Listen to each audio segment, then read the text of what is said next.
एक मेरी मोटर है, करीब 10 एचपी की मोटर है। यस मुझे उसके ऊपर रिले लगानी है। मुझे एक 10 एचपी की मोटर के ऊपर ओएलआर लगानी है। तो ओएलआर की सेटिंग किस हिसाब से करेंगे? स्टार्टर के बारे में आप क्या जानते हैं? ड्यूल स्टार्टर भाई कहाँ लगाते हैं, क्या कुछ जानते हैं? Dual starter.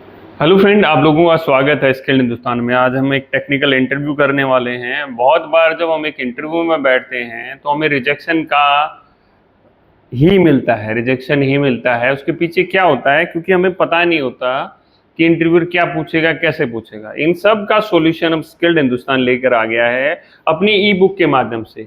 अगर आप इलेक्ट्रिकल में एक्सपर्ट बनना चाहते हैं, आप एक इंजीनियर लेवल का इंटरव्यू देना चाहते हैं, तो हमारी ई बुक है जो मात्र आपको 2000 रुपए में मिल रही है अभी उस सुपर ऑफर के साथ में, जिसमें करीब 500 क्वेश्चन और उनके आंसर हैं।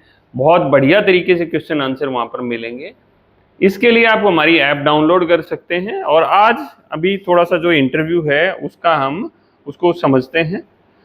तो ये जो स्टूडेंट्स हैं हमारे अपने स्टूडेंट हैं और इनका आज हम इंटरव्यू लेने वाले हैं। तो सबसे पहले थोड़ा सा अपने बारे में बताइए। I am Manoj Kumar, my father's name एक Narayan, village Boliyapur, district Jaunpur. My qualification diploma in BTech. What about your experience? What is I am experienced for the quality department.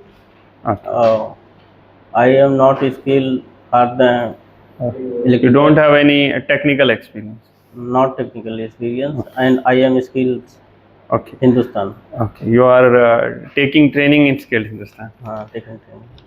दोस्तों देखो, कई बार क्या होता है कि कहीं पर भी इंटरव्यू देने जाते हैं तो जो चीज हमारी वीक है तो उसको हमें साइड में रख देना। देखो, मेरी इंग्लिश अच्छी नहीं है तो हम हिंदी में बात करेंगे, बिल्कुल कोई जरूरत नहीं है। ऐसा नहीं है कि अंग्रेजी में बात करेंगे तो हमारी जॉब लगी जाएगी। हम अंग्रेजी में आंसर कर रहे हैं बट आंसर हमारे अच्छे नहीं है या अच्छी तरह से हम अपने आप को प्रेजेंट नहीं कर पा रहे हैं, तो क्या होता है, वो नेगेटिव पॉइंट हो जाता है अपना। ठीक है। और जब हम अपने बारे में बताते हैं, जैसे किसी ने कहा भाई कुछ अपने बारे में बताइए, तो उसमें वो क्या जानना चाह रहा है? आप अपना नाम बता सकते हैं, अपनी क्वालिफिकेशन बता सकते हैं, आप कहाँ से हैं, आपके पास क्या एक्सपीरियंस है, किन किन इक्विपमेंट्स के बारे में आपको अच्छी नॉलेज है। ठीक है। तो ये चीजें होती हैं जो हमें इंटरव्यू में बतानी होती हैं।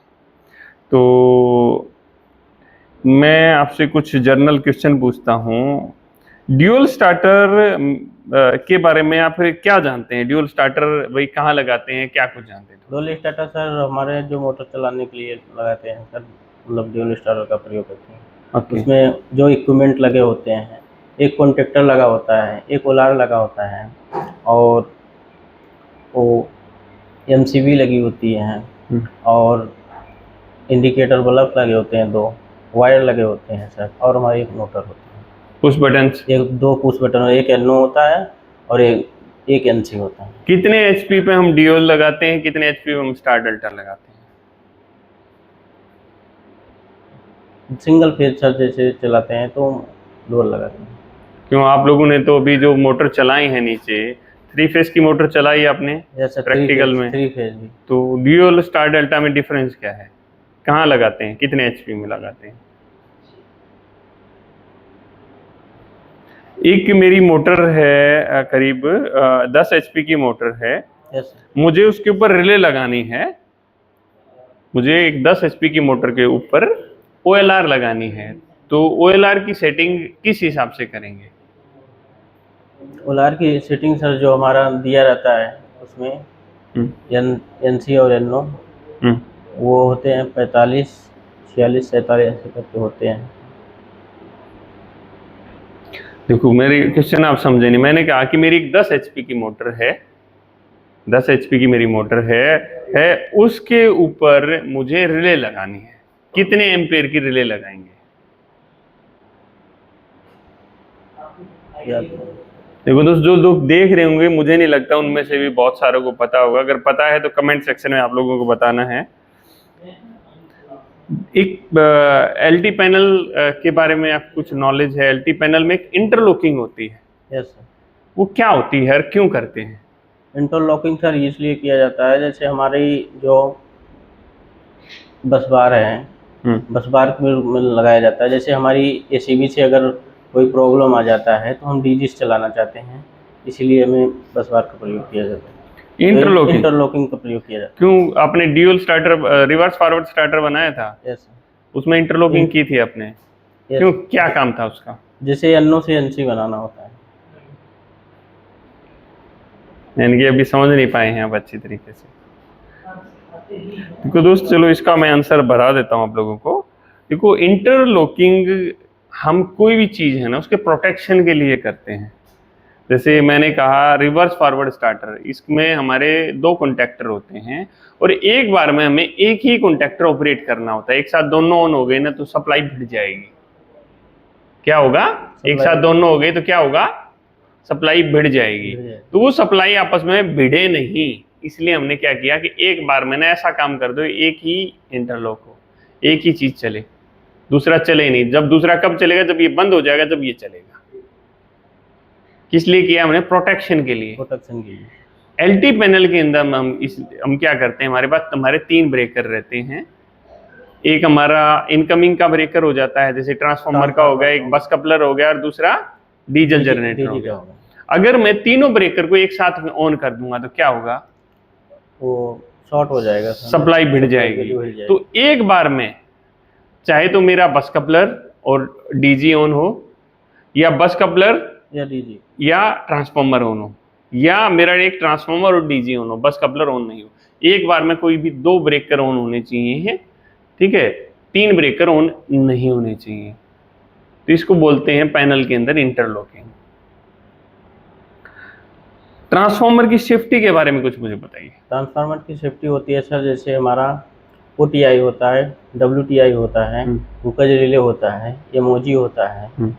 और अगर मैं बात करूं ड्राई टाइप ट्रांसफार्मर की, तो उसमें क्या सेफ्टी होती है? ड्राई टाइप में सेफ्टी जो होती है सर, उसमें हमारा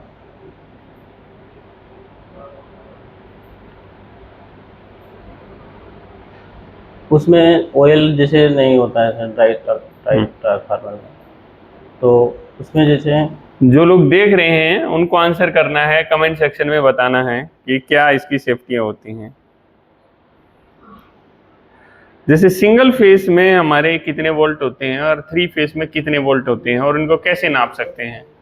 215 वोल्ट होते हैं सर सिंगल में। हाँ। और 3 फेज में जो हमारा होता है 415 वोल्ट। तो जो सिंगल फेस में है, मुझे वोल्टेज इस मल्टीमीटर से वोल्टेज नापने हैं, तो कैसे कैसे नापेंगे? इस जैसे सर मल्टीमीटर लेंगे और उसके बाद इसमें हम वोल्ट पे जाएंगे, ठीक है, ये। और उसके बाद ये हमारा 2 है, ये दोनों मतलब वायर ले जाकर लीड बोलते हैं, लीड बोलते हैं। हाँ। और इसको चालू ऑन करेंगे। हाँ। ऑन करके उसके बाद इसको, अगर मुझे सिंगल फेज वोल्टेज चेक करनी है तो किस किस तार पे लगाऊंगा मैं?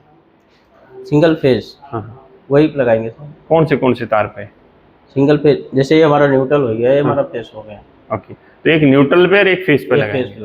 अगर मुझे 3 फेज वोल्टेज लेना है तो उस कंडीशन में कैसे करेंगे? हम अपने जो फेज होगा, फेज और न्यूट्रल को देखेंगे। तो फिर तो सिंगल फेज ही होगा, फेज और न्यूट्रल का करोगे तो? जो फेज आता रहेगा, एक फेज आएगी, उसके बाद एक न्यूट्रल आएगा और एक RBY आएगी, जैसे RBY रहेगी। तो किस किस में लगाएंगे इन दोनों तारों को? कौन से में लगाएंगे अगर मुझे 3 फेज नापना है? मैं 3 फेज नापने के लिए सर न्यूट्रल और फेज लगाएंगे सर, और फेज और न्यूट्रल देखेंगे। न्यूट्रल और फेज के बीच में आप कभी भी नाप लो, कितनी बार ही नाप लो, वो आपको 215 या 240 जो वोल्ट होती है वही दिखाएगा। इसके लिए हमारे 3 फेज होते हैं, RYB। किसी भी 2 फेज के बीच में आप लगाओगे तो आपको 3 फेज का वोल्ट बताएगा। नहीं पता है इतना भी? 2 फेज, हाँ, किसी भी 2 फेज के बीच में, जो जैसे न्यूट्रल छोड़ करके 2 फेज आ रही हैं, उस पे लगा सकते हैं। हाँ जी। 2 फेज। दोस्त देखो, आपका इंटरव्यू बहुत बेकार रहा है। आपको अगर मैं 5 क्वेश्चन आपसे पूछे गए हैं अप्रोक्स, अगर एक क्वेश्चन को मैं 2 नंबर का लगाता हूं तो 10 में से मुश्किल से 3 नंबर मिलते हैं आपको। ठीक है, तो चीज़ें अपनी इम्प्रूव करनी पड़ेंगी। और आप लोगों को भी क्या करना है, इनको एक मार्क देना है कि आप कितना मार्क देना चाहते हैं, कमेंट सेक्शन में बताइए। और आगे देखते हैं अगली वीडियो में इनका कितना इम्प्रूवमेंट मिलता है। अभी के लिए इतना ही, मिलते हैं आप लोगों से जल्दी। जय हिंद, जय हिंदुस्तान।